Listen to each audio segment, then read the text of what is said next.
If Trump really wants to clean the swamp, it's not just going after the bureaucracy, it's going after K Street, the lobbyists, the wolves of K Street. It's big tech, big pharma, big media, and frankly, even crypto, which was his biggest donor in this election cycle. If you're really going to be an independent revolutionary leader and really make America great again, you got to get rid of the legalized bribery and the base layer incentives, which is big business, which has killed democracy faster than anything else, in my opinion.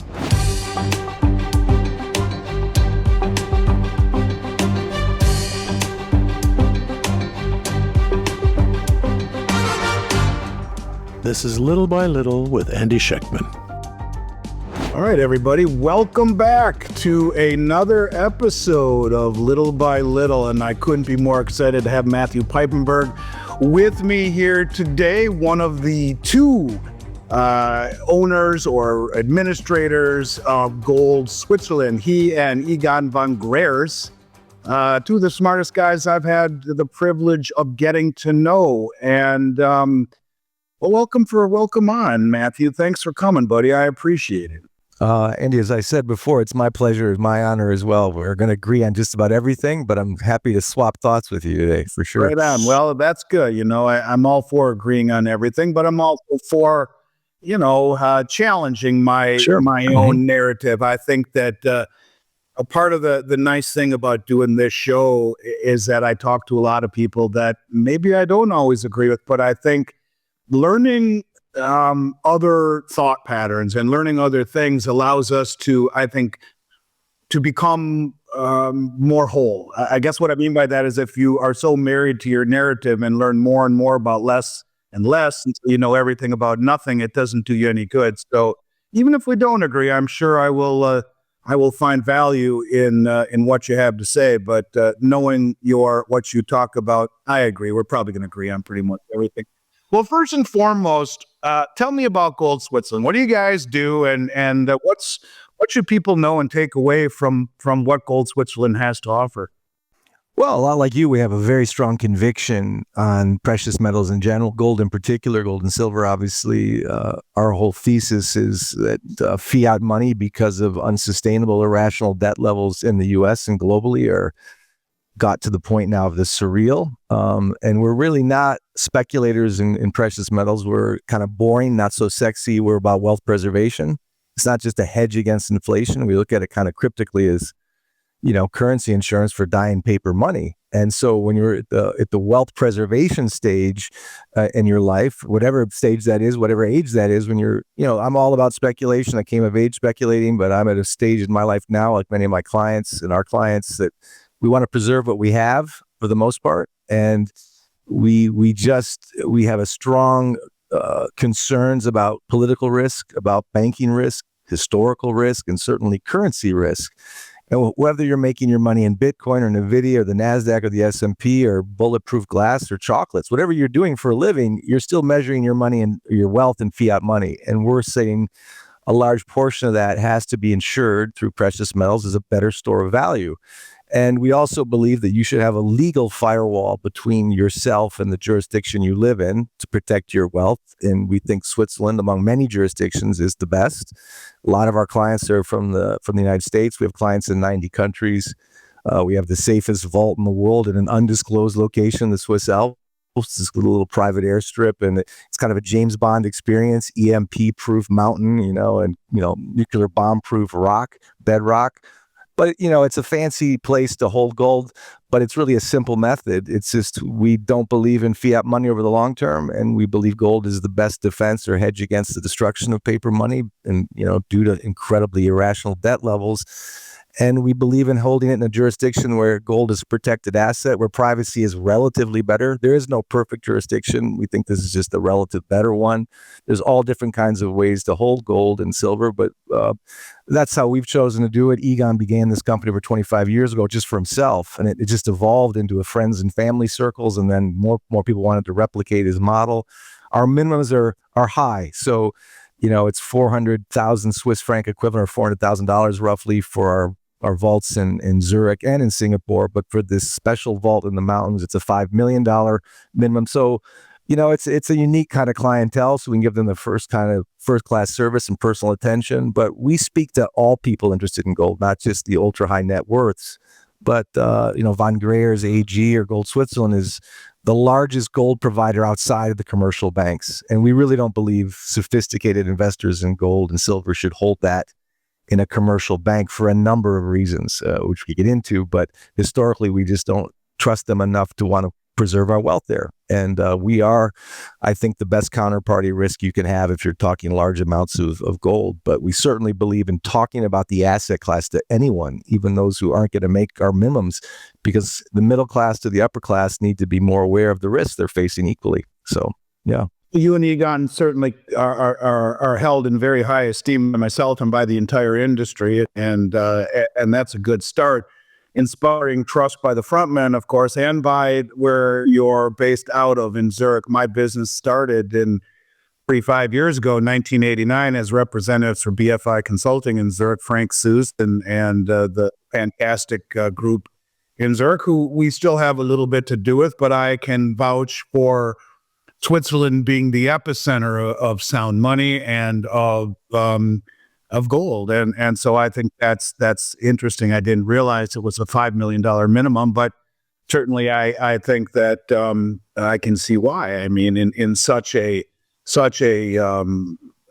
massive vault inside of a mountain, EMP proof. I mean, I've never heard of something quite along those lines here in the United States. So for people with lots of money, they ought to check that out. And at the end of the show, not only will I ask you how people can get in touch with you, but also we'll post that at the bottom of the show notes here. So switching gears just a little bit, and obviously everyone's been talking about the election. What's your feelings on Trump, just on a broad-based scale?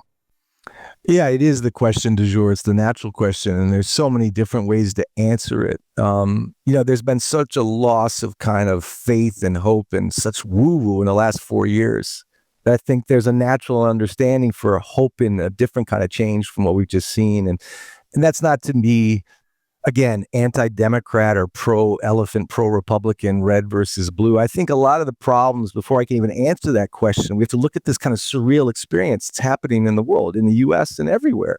And I get the benefit. You and I are both from the Midwest. You're from Minnesota. I'm from Michigan. I'm a simple guy. I had a German-speaking father, but, I'm typically American. So I have a very interesting view on America. But I also live in Europe for the last 20 years, off and on. And I see a lot of mood swings and political swings here in Europe. It's just been so crazy in the world in general, in the U.S. in particular. Again, whether you're red or blue, we should get past that, I think, to answer what's Trump going to do and what's happening now. I think, again, before I can look at Trump, we have to look at what America's just been through. And again, I wish it wasn't partisan, but I have to say, and I'm a former Democrat, like a Tulsi Gabbard and RFK Jr., who kind of got lost by his own party. Who has been the president for the last 4 years and sort of the last 4 minutes or the next 4 weeks? Who is this president? Who's making the decisions? That's a natural question. I know 3 years ago when Biden first went to the Democratic caucus, he wasn't making sense 3 years ago. The word on the street when I was in D.C. and Virginia was we couldn't understand him. And yet for the next 3 years, his press secretaries and his vice president and everyone around him said, no, he's sharp as a tack. And that whole lie, that whole illusion unwound during the debate, of course.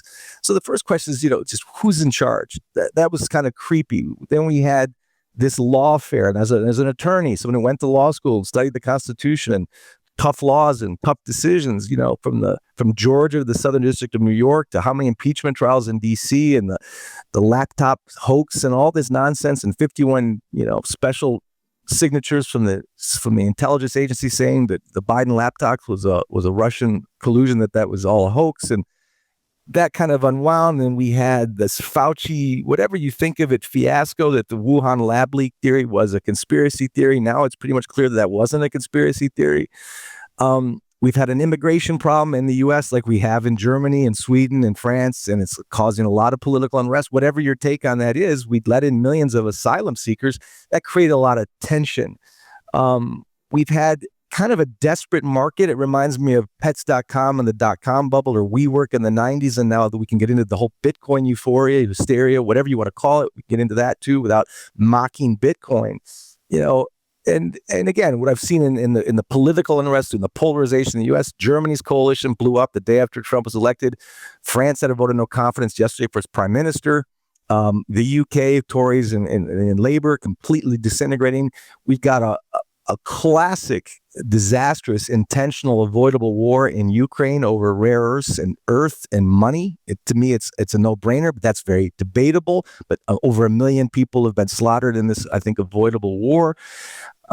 You've got really the sanctions, I think, like Luke Gromen, I would say, was probably the stupidest thing America's done in its history in terms of its foreign policy, what that's done to the dollar, what that's doing to, obviously, de-dollarization, all the themes you've extremely eloquently been tracking better than just about anyone, in my opinion. We've got, we pushed Russia and China closer together in ways that nothing could have been easier to do. We have a recession absolutely on Main Street versus a ripping Pavlovian stock market in the S&P and the NASDAQ.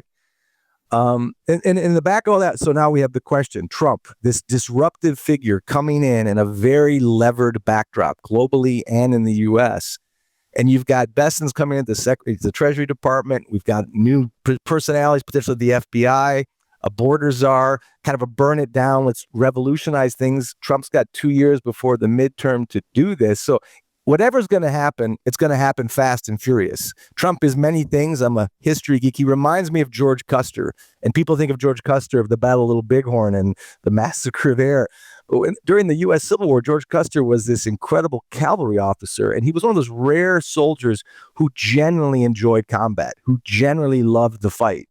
And he was a little loopy, a little crazy, a little courageous, a little hard to take, but he was sincere. I think whatever you think of Trump, and he could say a lot of things that are sensational, he can say more than you want him to say in some cases, but he's coming in with an agenda this time. Unlike 2016, he's coming in with he's grown up a little in the sense of what he's learned about the quote unquote swamp. He may be sublime or he may be ridiculous, and we can talk about that. But we're certainly going to see a very different Washington, D.C., and certainly with the Department of Government Efficiency, we may see a lot of pink slips in D.C., and we may see a lot of revenge in D.C. I don't know, but we all know he's talking about reshoring jobs. We all know he's talking about tariffs. We all know he's talking about mass deportations. And at the same time, he's talking about beating inflation. Again, I don't think you can have one without the other, and we can get into the weeds on that. But no matter what, there is a hope, because anything to a lot of people is better than what we've been through. To others, it's the end of the world when Trump was elected. But no matter what, big changes are going to come. And I think from inauguration on, we're kind of in limbo now. He's making decisions. Some headlines are coming out.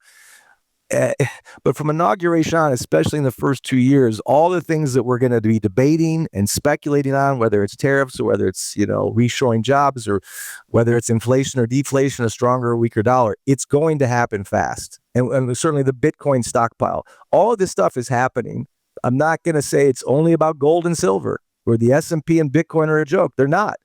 A lot of things are going to go up potentially, including Bitcoin and gold, because of the inflation, which I think is to come. And yet at the same time, there's massive risks. And we have a market that's extremely Pavlovian. If the Fed is dovish, or if there's talks of more rate cuts, it's going to go up. And if the Fed is hawkish or the rates are going to go up, the market's going to react. It's what it is. It's a centralized market. It's not free price discovery.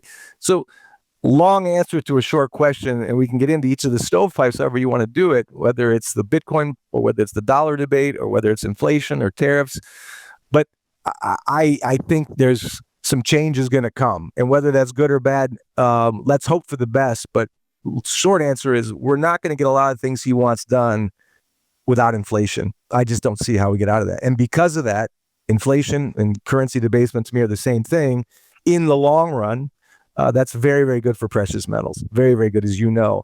And so I really don't look at the daily, weekly, or even quarterly or monthly price of gold and silver. I just know history. And when you're in debt to this level, without exception, countries with their backs against the wall will debase their currency to inflate their way out of debt. And that affects the guy in Minnesota and Michigan and Ohio, or the rich guy in Zurich or Palm Beach. It affects all of us. I think it hurts the middle class the most because they have the least they can afford to lose. And so that's appalling to me as a guy from Stevensville, Michigan. And yet, as a guy who, talks to very wealthy folks all over the world, it's appalling to them too. But the wealth inequality that I've seen since I got out of grad school, and what I've seen with the Fed policies and what we've done to the dollar, how we've inflated the markets at the expense of the middle class, how for those over 55 and plus, the baby boomers who got 70% of the wealth in the markets, they're fine. Your kids, my kids, are inheriting a nightmare, and they're going to inherit a debased currency, and they're also inheriting a very polarized social and political backdrop. So it's interesting times for all the reasons I've said. Michigan and I'm Minnesota. It's that Midwestern thing that I knew I loved you the first time I met you. And you are a history buff waiting to go on stage together on a panel. We're talking about the Civil War and all the places I should go visit with my kids. You made one comment about as you were talking about the last 4 years, the bizarro world that was the last 4 years, one word came to mind, and that was a lie. And it just seems that much of what we've lived is a lie. And with an exclamation point with President Biden pardoning his son after promising us all he wouldn't. That you made a comment about the Ukraine that, again, you're very, very intelligent and very well-informed. And I wanted to read something to you. I wasn't going to do this. Wasn't my next question, but because you said this is debatable, I want to read something. I almost fell off my chair the other night when I read this. It was a Lindsey Graham giving an interview to Sean Hannity just the other night, and he says that the war in Ukraine is entirely and only about money. He tells Fox News host Sean Hannity that the U.S. stands to financially gain from the Ukraine's vast agricultural sector and $2 to $7 trillion worth of rare earth minerals alike in a prospective wartime deal with the war-torn, albeit resource-wealthy nation. This war is about money. People don't talk about it, but the richest country in all of Europe for rare earth minerals is the Ukraine. $2 to $7 trillion worth of minerals that are rare earth minerals, very relevant to the 21st century. Ukraine's ready to do a deal with us, not the Russians. So it's in our interest to make sure that Russia doesn't take over the place. Ukraine is the breadbasket of the developing world. 50% of all the food going to Africa comes from the Ukraine, said Graham. Graham also emphasized that the incoming Trump administration is uniquely positioned to cash out on such resources. Trump is going to do a deal to get our money back, to enrich ourselves with rare earth minerals, a good deal for the Ukraine, really, and a good deal for us, Graham said, and he's going to bring peace. So to your point, we destroy the country, we kill millions of their men, we destroy their infrastructure, we enrich the military-industrial complex, and then who's going to rebuild it? BlackRock. We're enriched by starting the war and funding the war and rebuilding, and then we pillage their natural resources. It's really very awful when you take a step back and realize just how much we were lied to. So to your point, no, it's not debatable. You're spot on as far as all of that. And that's why I think so many people are euphoric about Trump coming in, regardless of what it portrays, to your point, for the economics, which we'll pivot to right now. And let's talk about the debt for a moment. Many believe the U.S. dollar is likely to weaken over the next few years. Trump has indicated as much. Do you agree that we will have to embrace a weaker dollar really as the only viable alternative or solution, I should say, to our massive debt issue, our sovereign debt issue? I don't know how much choice we have, and I don't want to get too wonky into the milkshake theory and all these other things that are straw-sucking demand for the dollar. I don't think the dollar is going to be replaced by the ruble or the yuan. I don't think it's the end of the world reserve currency status. I don't think it's the end of the dollar or the end of America. I'm not anti-American or anti-dollar because it's sexy or trendy or hip. I look at history. I look at math. I look at common sense. We can get into the short term versus the long term. I mean, first of all, look, when debt is up, the dollar is going to be down. And as I said earlier, history proves to us that you don't have much choice, whether it was the denarius in the Roman Empire when it started out as 100% silver. Within 200 years, it had 0% silver value. They had to debase the denarius. whether it's any currency, and you can use the classic examples in Zimbabwe and Weimar, those are extreme, or Yugoslavia in the 90s. But all the French in the 1780s, every nation, empire, monarchy, democracy debases its currency to inflate away its debt. We don't have much choice. When debt's up, the dollar's down.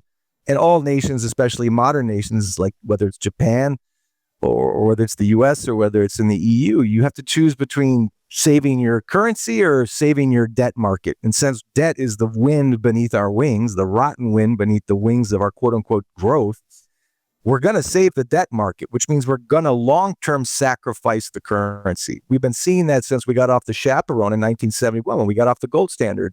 The U.S. dollar, like every major world reserve currency, when measured against a milligram of gold, has lost greater than 98% of its purchasing power. So it's already happened and happening. It's nothing new. No one wants to talk about it. So, we've already sacrificed the currency to save the bond market. Again, just like the French did in the Revolution in the 1790s, and they had a thing called an assignat. It was just QE 1, 2, and 3 in the French version. We're the world reserve currency. We can do this for longer, and we can make others suffer and play this game longer. But inevitably, it ends with a weaker dollar, not just because we need a weaker dollar to pay off our debt, but there's 13 trillion in foreign dollar-denominated debt, not necessarily 13 trillion owed to U.S. banks, but debt traded in U.S. dollar denominations that needs to be paid off. If the yields rise too high in the bond market, and if the dollar gets too strong, they're going to have to sell a lot of U.S. assets and U.S. treasuries to pay those debts, or they become unpayable. That affects the stock market. That affects the bond market. It's a vicious circle. If they're selling U.S. treasuries to pay off debt or to buy energy under the slowly fading petrodollar system, that actually pushes bond prices down and yields up. When yields go up, interest rates go up. And so interest rates go up, it's just you're damned if you do, damned if you don't. There's no good options optimizable left. That doesn't mean the dollar can't go stronger in the short term. I mean, when Bush came in, I think in 2001, Greenspan was cutting rates in a fury, but the DXY went from 108 to 121. And then came down again. Right now, yields are up despite the Fed cutting rates, and the dollar is strong. And there's kind of this Trump notion that's a strong tailwind right now for the dollar. But as to your point, Trump needs a weaker dollar. He said as much. He wants a weaker dollar. Yellen, Jake Sullivan wants a weaker dollar. When the dollar is strong, everything suffers except for the dollar. Commodities, hard assets suffer. Although even gold hit all-time highs when the dollar was relatively strong, when yields were relatively high and inflation was so-called defeated, dollar still was hitting all-time highs because gold was hitting all-time highs because gold is disconnected from these old correlations. Because things are so bad now. It's no longer about whether rates are high or low, inflation's high or low, the dollar is weak or strong. Gold is kind of on its own track now because it's really replaced this U.S. Treasury as a strategic reserve asset, as a savings asset globally, especially in the East. If the U.S. Treasury is less loved and gold is more loved, and the BIS, as you know, is made it a tier one asset, that should have been on the headlines for months, should have been debated every day. The ramifications of that should be understood by a plumber or an investment banker. The BIS has just made gold a tier one asset alongside the 10-year U.S. Treasury. What does that mean? What is the BIS trying to tell you? And what is the media trying to lie by omission by not telling you?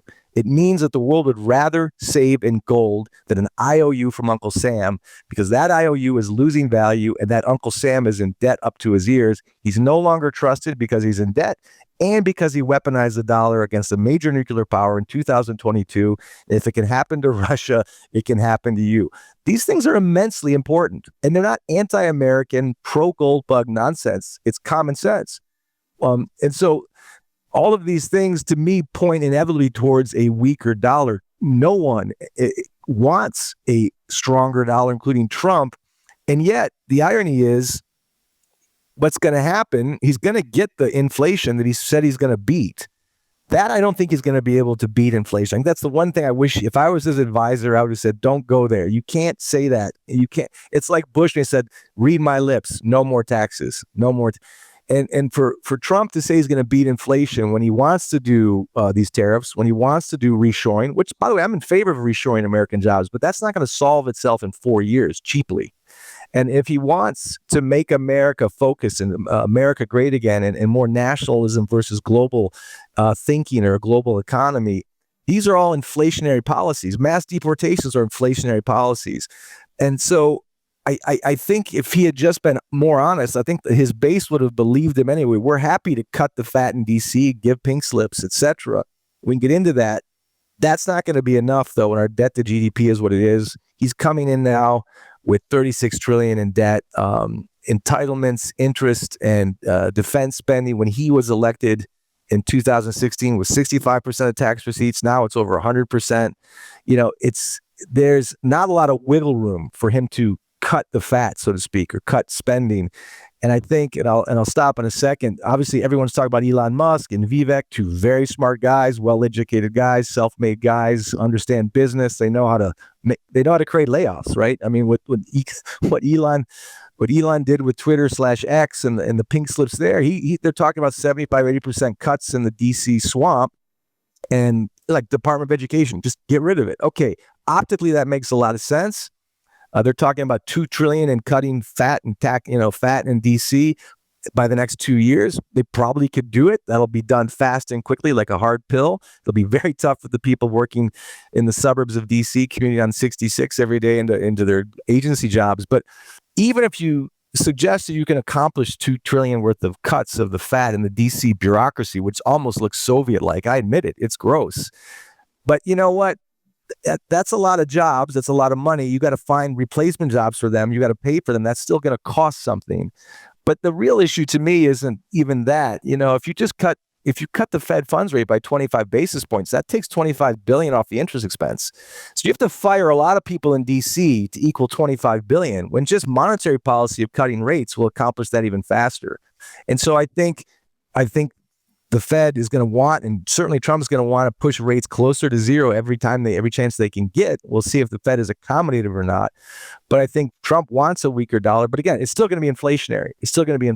Even if Elon and Vivek accomplish what they're trying to accomplish with pink slips in DC, and the optics of firing all that fat, all that useless bureaucracy, which we have in Europe in spades, and which DC is getting fatter with every day. That's very sad for people who work for the Department of Agriculture or the Defense or other places they're going to see pink slips, but it's still going to be inflationary, just like tariffs are.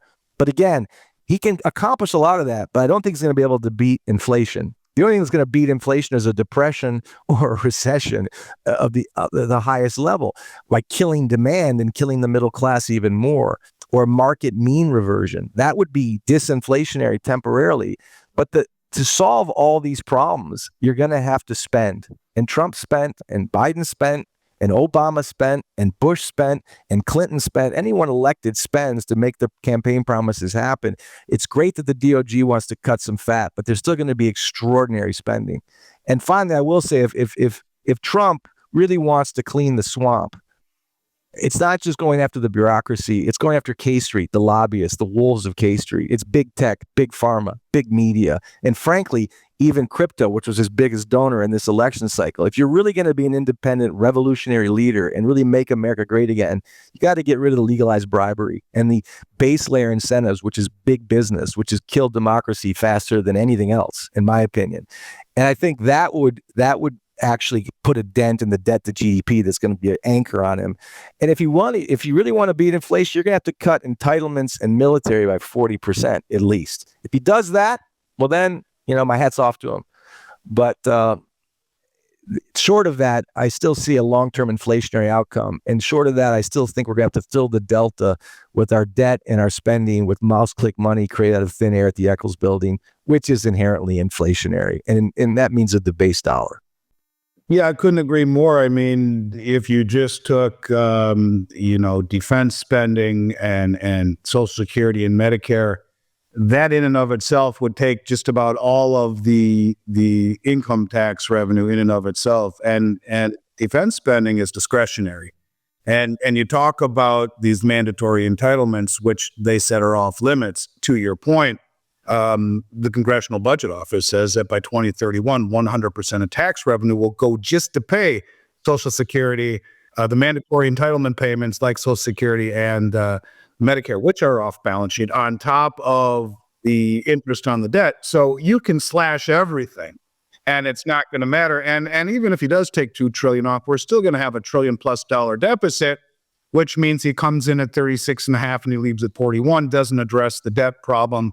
which is systemic. And I agree. So let's talk about that for one moment. You mentioned his plans to reshore U.S. industry and jobs while raising tariffs. Have you ever seen the movie Shawshank Redemption? Sure, of course. One of my favorites. And, pardon my French, being that you're in France right now, be a little bit easier for you than most. But he had to crawl through 2 miles of shit in order to get to the other end. Yeah. And it seems to me that if we do this, if we reshore our U.S. industry, which has been offshored, which would need to be revitalized, it would have to be remodernized, you'd have to train, it would be costly. Not to mention the cost of labor is so much more. It would be great. I'm all for it too. But not only that, when we talk about his tariffs for a moment, tariffs are a good thing, in my opinion, if done properly. But what his tariffs are, to me, are more along the lines of financial warfare. They're more along the lines of sanctions masked as tariffs. Because if you don't do this, then you're going to get this. Tariffs are supposed to protect your manufacturing industry. Well, we don't have a manufacturing industry, so what are we protecting? My question is, let's take him at face value. He's going to bring the jobs back. He's going to bring the manufacturing back, and we're going to go through this tunnel of 2 miles of shit. What does that look like? Yes, it would be good to get to the other side, but what does the journey through the tunnel look like for the average American? Well, the tunnel looks like shit. Right. and to your point, I think that's why if I was an advisor to Trump, I'd say it's great, but be honest with the people that it's not going to be easy to get where we want to get.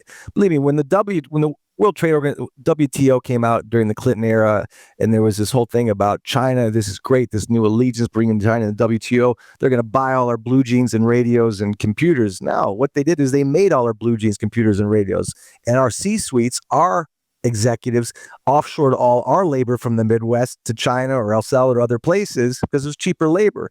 So that didn't help America. That helped China, and it really gutted millions and millions of American workers. So no one wants to see a reshoring back to manufacturing back to the U.S. I totally agree with you, but that can't be done cheaply, and it can't be done in 10 minutes, and it can't be done without going through that Shawshank tunnel for a while. I think the Americans, like the Argentinians, if you get a leader who's blunt and tells you the facts, they're willing to make some sacrifices if it's equal and fair. And they're even willing to hear bad news if it's coming from someone they trust. And I think Trump would have gained more trust if he said, yeah, I'm going to bring productivity back to America. I'm going to bring manufacturing back to America, but it's going to hurt, guys. It's going to take time. And if we trust each other, eventually in the long run, that's very good for America. And to your other point, in the meantime, tariffs, right, to protect what manufacturing? The American dream is made in China since 2001. And we can blame that on the executives of these big multinational S&P traded, publicly traded companies who get paid by their share price. So, of course, they're going to pump up the share price by cutting down the fat on labor expense so they can get a third or fourth home in Nantucket, the Vineyard, and possibly off Palm Beach. Fine. But I'm a capitalist, but there's a point where that's not capitalism anymore. That's feudalism. It's making serfs out of the middle class, the working poor. Again, coming back from the Midwest, let's not lie to ourselves. It's great to be rich. It's great to be successful, but not when wealth inequality is an insult to the average American. What Walt Whitman called the heart of America is your middle class. We've killed it. We've killed it. The Fed killed it.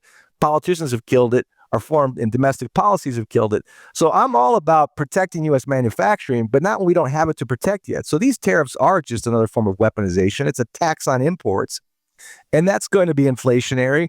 And it really is weaponization. But look at what has weaponization done for the dollar, for America, since we sanctioned Russia, since we stole it, since we basically defaulted our own treasuries to them. It just created a ripple effect of distrust in the American system, the American currency, the American IOU. And I'm afraid that Trump doing this now is only going to create more distrust, more currency wars, to Rickard's point. It won't be a hot war. It'll be a financial war. Don't underestimate the BRICS. 50% of the population of natural resources, of oil, of precious metals, GDP, they're not going to just bow to whatever America, whoever's in office, says. The art of the deal may be to bluster, but they're not going to bend that easily. We're going to create, I think, more polarization. Now, you could argue that by putting tariffs on imports that are coming in from China, you're basically telling American companies that are trying to make a living by making American products in China and then bringing them back to America, get your butts back in the U.S. because you're going to be paying a huge premium. And for that, there's a brilliant incentive there. But between that, like you said, that tunnel entry and that tunnel exit, There's a lot of crap to walk through. Yeah. And I think he should have explained that more clearly, because there's going to be. Yeah, I agree. And it's the little things like the little things like that little bit of transparency goes a long way. It's just like Biden pardoning his son as a father of 3 kids, and my oldest being my son. I get that, but be honest about it, or at least pardon Trump while you're doing it at the same time. Have a little bit of quid pro quo and just say this shit's going to end right now, or we're going to fix our country and start by stopping the infighting. Just more of the same deception. Let's talk a minute about the BRICS. I got a few more questions for you, but I was gonna save this question for a few more. But since you mentioned it, with Trump's warnings to the BRICS nations about their plans to challenge the dollar, and again, I don't like tariffs that are masqueraded really as really a sanction. And I think that's what this is all about. This is what the BRICS in a nutshell is all about, this coercion and the sanctions because I don't think the BRICS are mad about tariffs. I think they're mad about sanctions. And so how do you see, as a result, their gradual shift towards a multipolar currency system and a common settlement currency unfolding? Because if you look at Trump's language, he talks about a common currency. They haven't been talking about a common currency for a long time, and to Rickard's point, that's a decade away. I'm cool with that, but their unit settlement currency that has been slightly derailed because of the shenanigans with BIS and Enbridge, but it was a settlement currency pegged to gold. Do you think that all of this stuff, what we see with Trump, will only accelerate their idea of a multipolar currency system and a common settlement currency? Absolutely. Short answer, absolutely. Why wouldn't they? I would. Wouldn't you? Again, if I have an account at Citibank and they just froze my assets tomorrow, and I called you, I'd say, Andy, don't bank at Citibank. You can't trust them, right? I don't even know what I did wrong. I said something wrong. I wrote something wrong, and they froze my assets. You're not going to trust Citibank again, and you're not going to recommend Citibank again. And when you froze, I mean, even Barack Obama in 2015 said, don't weaponize the world reserve currency. John Maynard Keynes said that. Robert Triffin came to Congress in the 60s. You can't do that. It's a neutral reserve asset. Don't weaponize it. If you do that, they're going to find someone else to look at. And of course they did. And of course they're not. I've always said from 2022 Q1, when we weaponized, we weren't sanctioning Venezuela and Iran. We were sanctioning Russia, a major oil exporter, right next door and in bed with China is a major oil importer. That's going to be irrevocable. That's going to have huge impacts over time, short term, near term, and long term on the U.S. dollar, on U.S. trusts, on U.S. hegemony, etc. And the tariffs, I think, are only going to make that worse. Again, trust is a hard thing to quantify, but it's no coincidence that, as you have said brilliantly, and we can talk about Enbridge and Kazan and what happened in South Africa, but if you have said brilliantly, 30 countries are repatriating. Why? Why are they repatriating their gold? Why do they want to keep their gold? 45 countries are trading outside the U.S. dollar. Why? BIS just made gold a tier 1 asset. Why? Why are Eastern central banks stacking gold net since 2014 and dumping U.S. treasuries net? Why? And why has that accelerated since 2022 at such a level? Why is the UAE and Saudi Arabia in bed with the BRICS, joining the BRICS, our major petrodollar allies, already looking east rather than west? These are not gold bug arguments to create sensationalism to get you to buy gold. This is history in motion. This is the hockey puck moving. And Gretzky said, track the puck where it's going, not where it sits. This is not sensational. This is history. This is happening right now. And of course, the hockey puck is moving away from the U.S. dollar. It's not replacing it. It's not the end of the dollar. It's not the end of America. But it is repricing it. And to your point, Trump isn't quoting himself correctly when he says it's a new BRICS currency. It's a trade settlement currency. They're going to still keep their currency. They're still going to have their home currencies, but they're going to net settle in a currency. Enbridge has already hinted at what it's going to be. It's going to be backed by gold, escrowed, and held within their own borders and not redeemable in China or Moscow. So I've always made the joke, if you take your girlfriend to dinner, things might be going pretty well as far as you know, but if she's staring at the waiter most of the dinner, the problem may be not that night, it may not be that weekend or that month, but there's a problem in the relationship. And eventually she's going towards the waiter. And just because it Kazan, Enbridge, and BIS flip-flopped, and BIS probably got a phone call from DC or Paris, but just because we didn't see that happened in the East this year at the last BRICS meeting, you already know that the UAE and Saudi Arabia are more than happy to net settle outside the US dollar when it comes to energy. And we already know that China's, and Kyle Bass saw this years ago, China's main focus is to find an energy solution that isn't dollar-based. They don't want to buy oil anymore in dollars. And by the way, the OPEC nations really don't want to be tied to this dollar anymore. It doesn't have the value or the yield it did in the 1970s when we made this deal. So again, this isn't a gold bug argument. This is history and politics that no one wants to see because the media, which is owned by 3 companies, lies by omission every single day. It's what they don't tell you that you need to be paying attention to.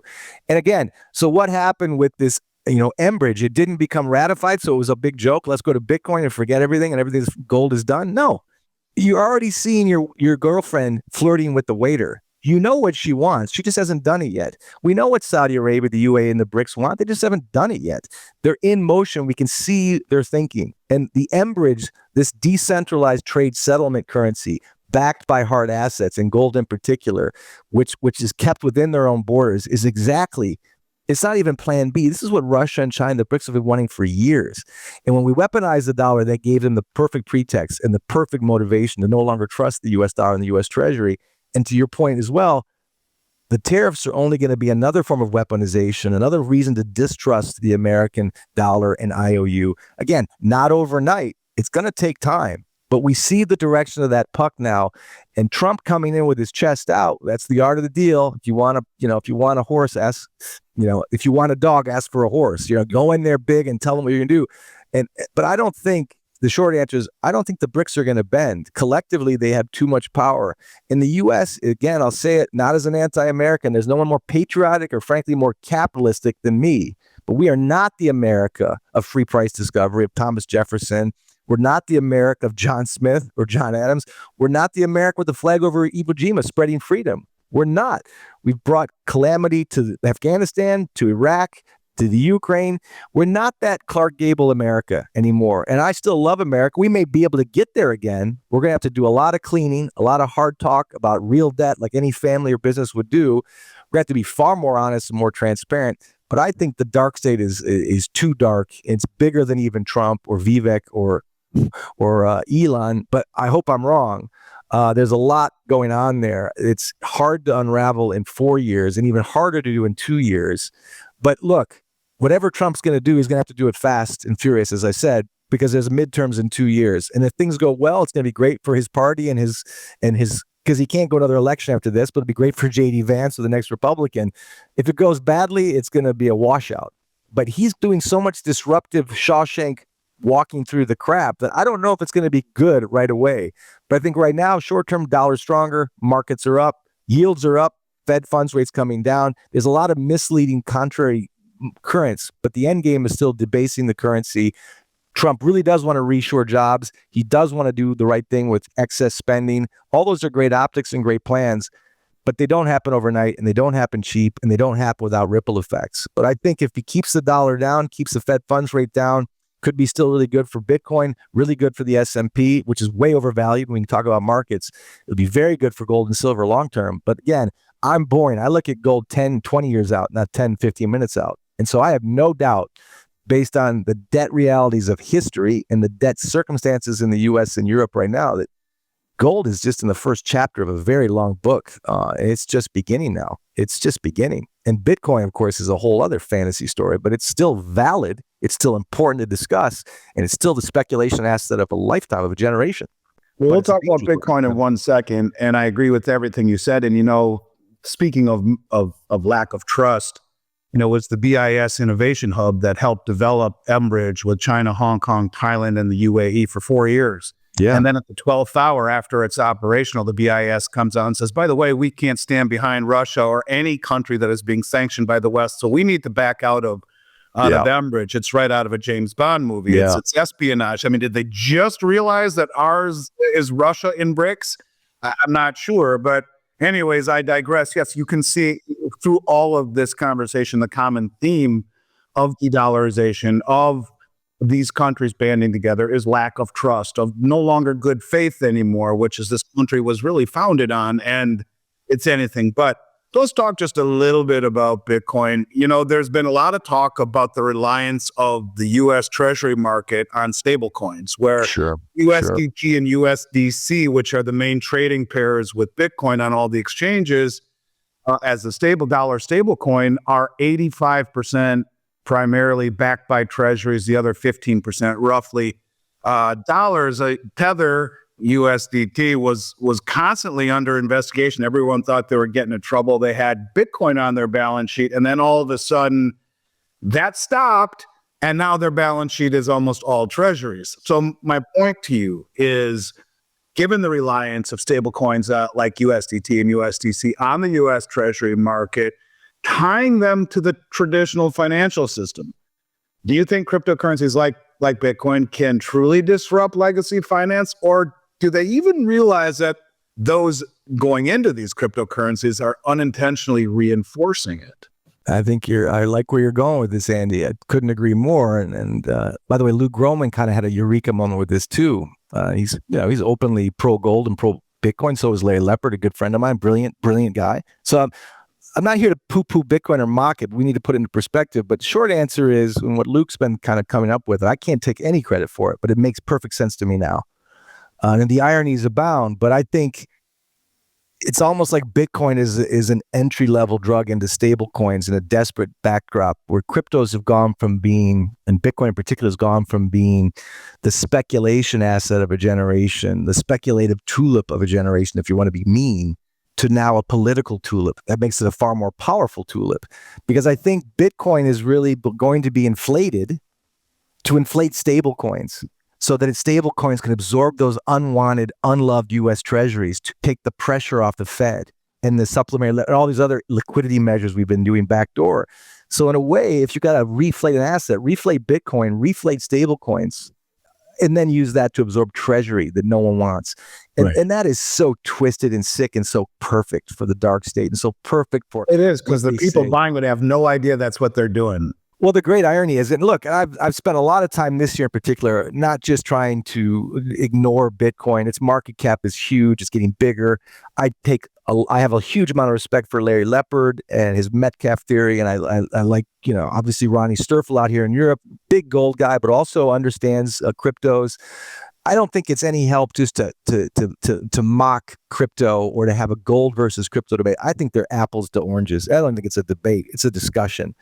But nevertheless, I've listened to guys like Mahlers and Voorhees, obviously Saylor. He seems more like a car salesman, but that'll upset people. But he's a successful car salesman. So he's right. Right now, price is right, price is value.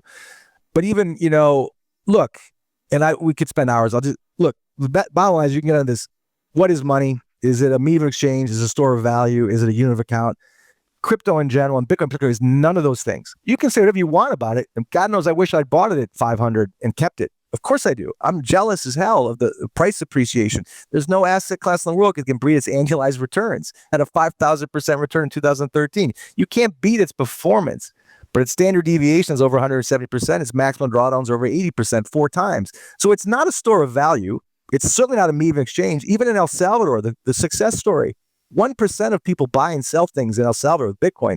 What Bitcoin did for El Salvador is El Salvador got the best stock price appreciation in the history of national markets and paid off its debts with that. If Bitcoin had gone to zero, you'd blow El Salvador off the map. They are the beneficiaries of speculation gains. It is not digital gold. It is not a unit of exchange. It is not a store of value by any stretch of the imagination. And don't give me the excuse they're just consolidating. Again, doesn't mean you should make fun of Bitcoin. I'm all in favor of making money in the markets and speculating.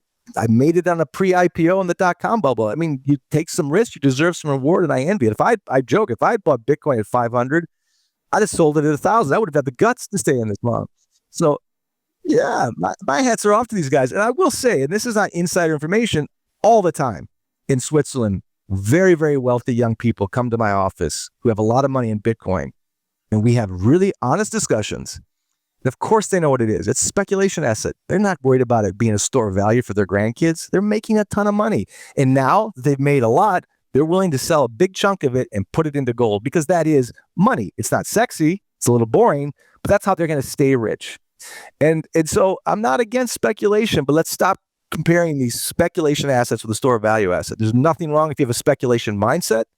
And you can even speculate in precious metals. You better be good. That's a hard thing to do. But if you're a store of value long-term thinker, as Rick Rule said, it rewards infrequently but extravagantly. Precious metals will do just fine for you.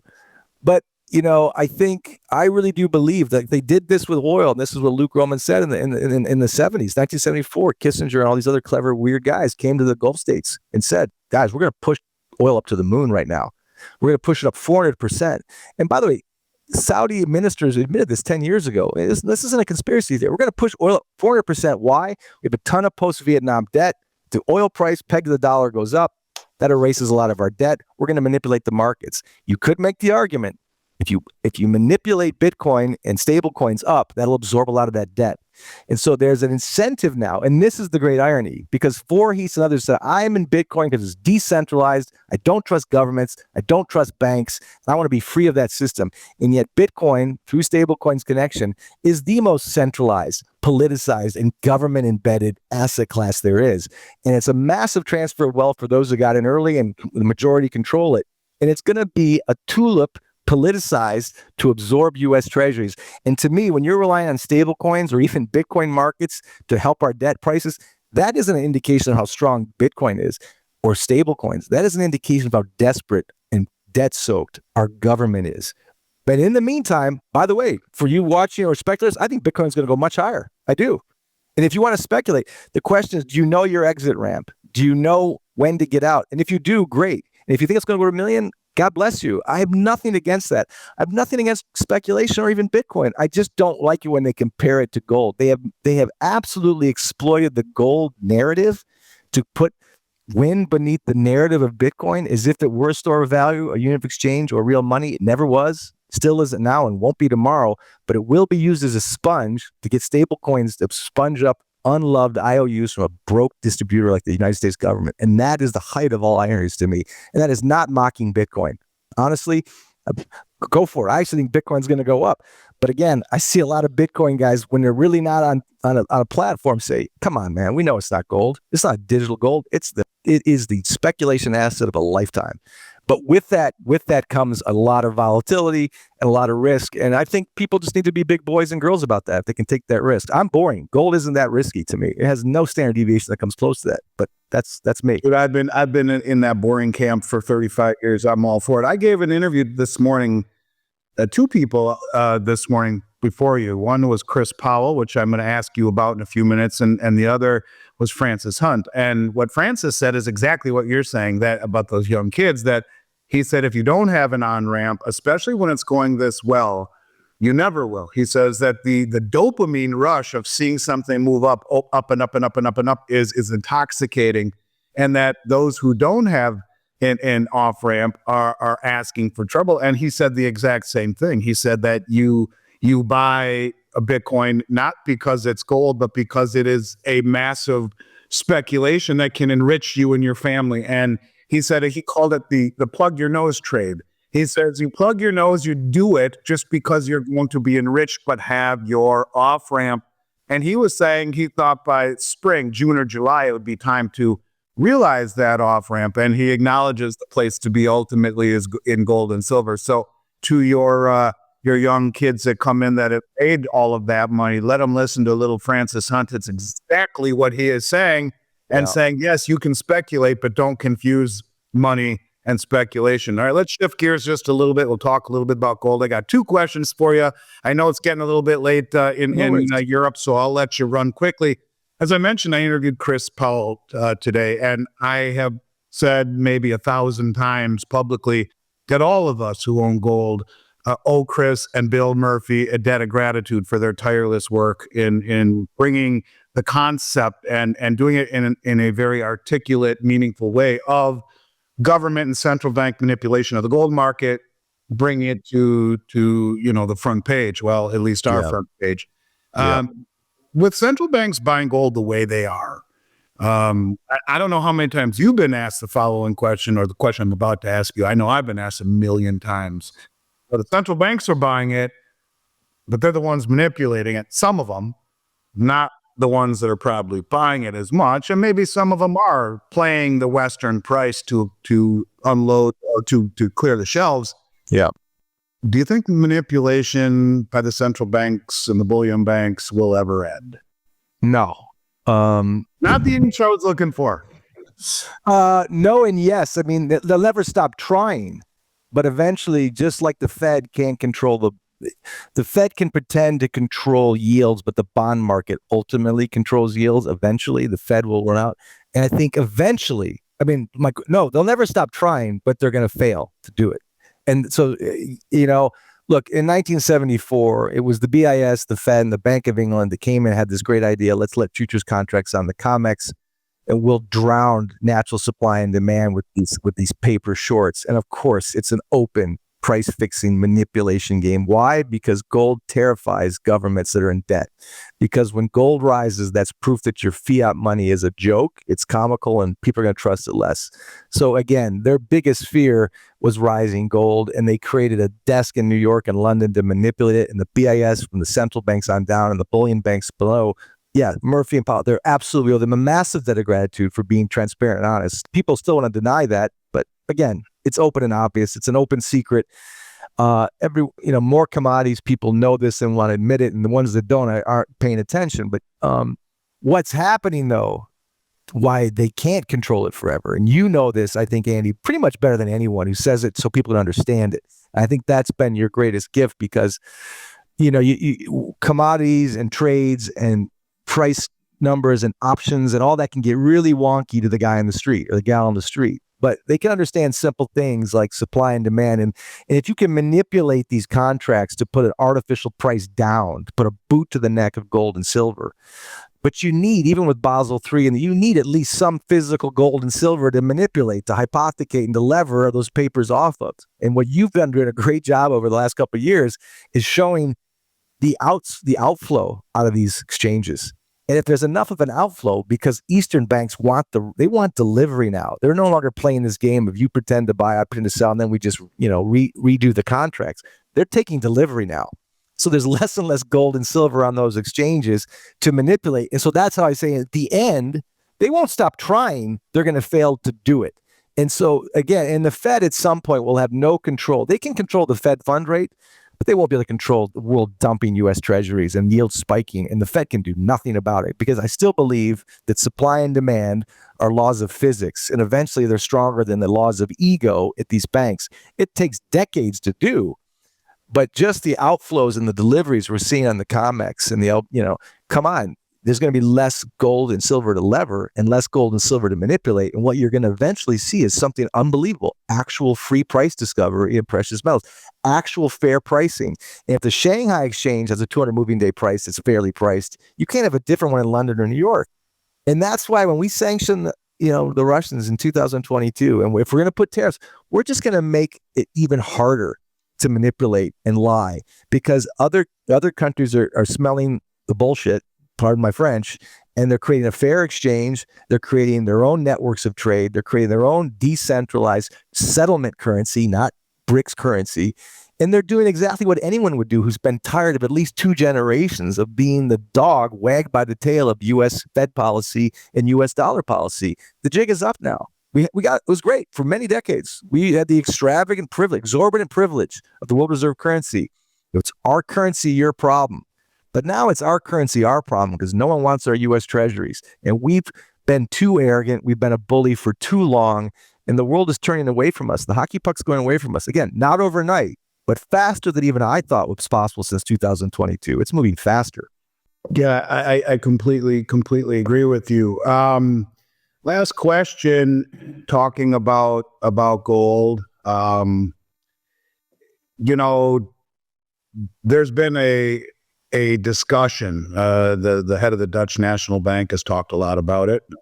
We've seen Senator Loomis from Wyoming talk about it, and that is to revalue the price of gold. She said we should revalue the gold that is held supposedly by the Federal Reserve on behalf of the Treasury to a level where we can take some of the proceeds and buy Bitcoin to fund this strategic Bitcoin account. She spoke right after Trump did in the meeting in Tennessee, the Bitcoin meeting, where he said he advocated for a strategic Bitcoin account. Now, he wasn't talking about buying any. He was talking about that the U.S. already holds, I think they confiscated through criminal activity or whatever, and letting it run and using it to pay off the debt, similar to the idea of El Salvador, except without buying it. Now, she's saying we should revalue the gold and buy more with some of the proceeds to have this strategic Bitcoin account. The head of the Dutch National Bank has said forever we should revalue the gold to offset our balance sheet. And what's so ironic about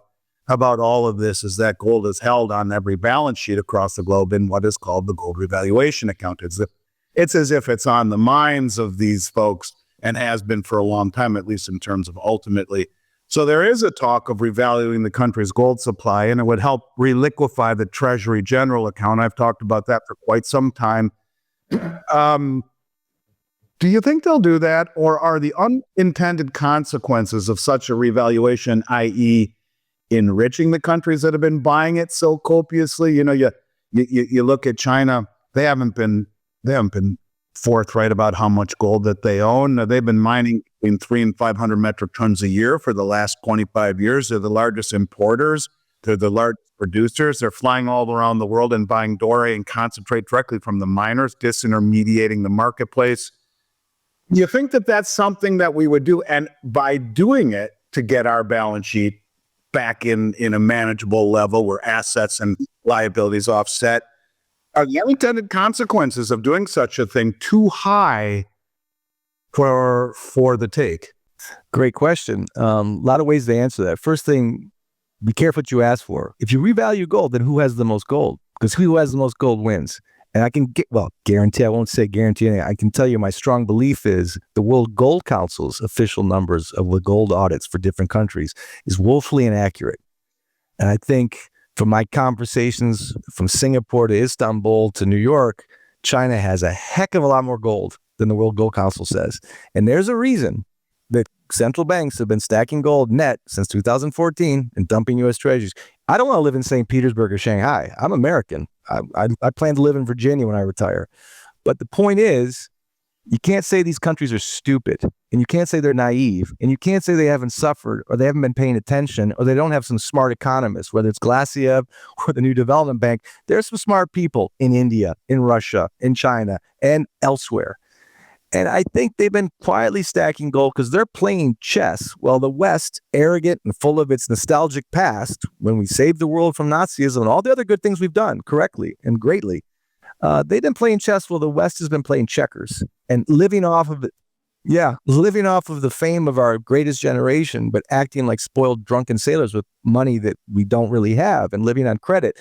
And so they're stacking gold for a reason because, yes, at some point, the world is going to naturally or unnaturally revalue the gold anyway. So let's take it to Loomis. Loomis is insane to revalue gold to buy Bitcoin. That's insanity. The Dutch are a little smart. Let's just revalue gold to pay our debt. But let's say, and assuming the audit of Fort Knox is correct and America has what it says, and maybe it has more, maybe it has less. But based on the audit, for every 4,000 per ounce revaluation higher in gold, that's $1 trillion in liquidity for the U.S. government. So if we have 36 trillion in debt, we'll multiply 4 times 36. That puts gold at around 140, 150,000, I guess, which is unthinkable. But we're looking at Bitcoin at 103,000 today. That's even more comical because unlike gold, Bitcoin doesn't have a use anywhere. It isn't a store of value anywhere. It isn't being traded or net settling oil anywhere. Central banks aren't stacking it anywhere. So, I mean, again, that'll upset the Bitcoin camp, but get past it. God bless you. You guys are still going to make a lot of money. Don't get me wrong. I'm happy for you. You're going to make a lot of money in the short term. But come on, why would you revalue gold higher to buy a Bitcoin that has a standard deviation of 166 and isn't used anywhere in the world and won't be by China or Russia anytime soon? So the real trick isn't whether we should revalue gold to buy Bitcoin, it's whether we should revalue gold. And I don't think we could do it overnight for 8, 12, 15,000. I think that would be too much. I think we'll toe dip slowly towards higher, stair step it up. But you think about it, I think the chess players here, and I'm not promising, by the way, if you buy gold today, it's going to be revalued over the next 15 years to over 100,000. But I do think that's exactly what the central banks are planning. watch what they do, not what they say. They're playing chess. They're stacking. It's like the three little pigs. The one little pig builds the house of straw and plays in parties. The other one, house of mud, plays in parties. Does the Bitcoin, goes to South Beach, goes to the best hotels and buys the Ferraris, and they come to me to buy some gold. I've seen those three little pigs. I've seen the two little pigs who have straw. They're fun to hang out with. They're fun to hang out with. I was one of those guys in the dot-com bubble. But then there's the pig who builds the brick house. No pun intended, the brick house. And the bricks are building a brick house. Gold bar at a time, from south to east, and they're certainly pushing east, not because they're stupid, but because they're playing the long game. They're playing the hockey puck direction, and they're patient, and they've suffered, and they've been through a lot more. And so I think, and I hate to say it because I'm American and I'm a European, they're going to get the last laugh. It doesn't mean the East doesn't have troubles. It doesn't mean China doesn't have serious banking risk or currency risk or political risk, or that Russia doesn't have serious problems. I'm just saying, but they've been encouraging and thinking longer term, and the only asset that is real money for thousands of years for a reason. And they've been letting this Bitcoin hysteria go for a reason. And they've let the kids of the little piggies play. The little piggies are playing with their straw huts and their mud huts, and their Ferraris. And their Ferraris. So I think revaluation will happen. It won't happen overnight, but I think you're going to, and again, that's one more reason maybe to speculate in gold. But regardless of revaluation, gold's only going up because paper money's going down. And no amount of stable coins and Bitcoin euphoria short term under the Trump promises is going to change the fact that gold holds its value a hell of a lot better than digital or paper assets. Just the way I see it. Piepenburg, brother, you are not only are you a hell of a nice guy, you're brilliant, and you're articulate, and I see you up in Vancouver this year in January. I'll be there in January. That'll be great. This time, and awesome. We can catch up. Looking forward to it. And I really enjoyed this, man. In fact, this might be my favorite interview I've done. And you're right, we've agreed on everything, and that's even better.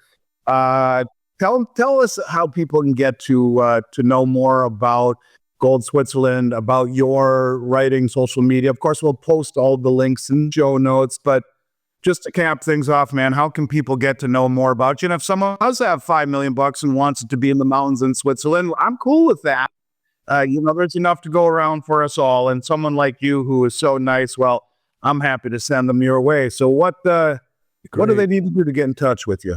Yeah, well, you can find me and all my articles and interviews and egons on goldswitzerland.com. The company's called Von Greyers.gold, and it used to be called Matterhorn Asset Management. We just named it after Egon Von Greyers because he's our founder and mentor and iconic figure. We want to give that homage to him while he's very much still a part of it. Nothing else in our business has changed, but the website has both Egon and my interviews and articles, and it also has a lot of pre-education on not just why to own gold, but how to own gold, staying out of the commercial banks, avoiding ETFs, not just with a physical gold bias, but with some real data that I think can help people understand. If you're serious about gold as a wealth preservation asset, not just this, because if you're speculating, go use the ETFs, but if you're really trying to own and not rent gold, you got to get physical gold. And there are different ways to think about that in different jurisdictions. And so that's all there. But it's goldswitzerland.com. And and again, we talk, 99% of people we talk to don't meet our minimums, but doesn't make us not interested in talking about gold. We want everyone.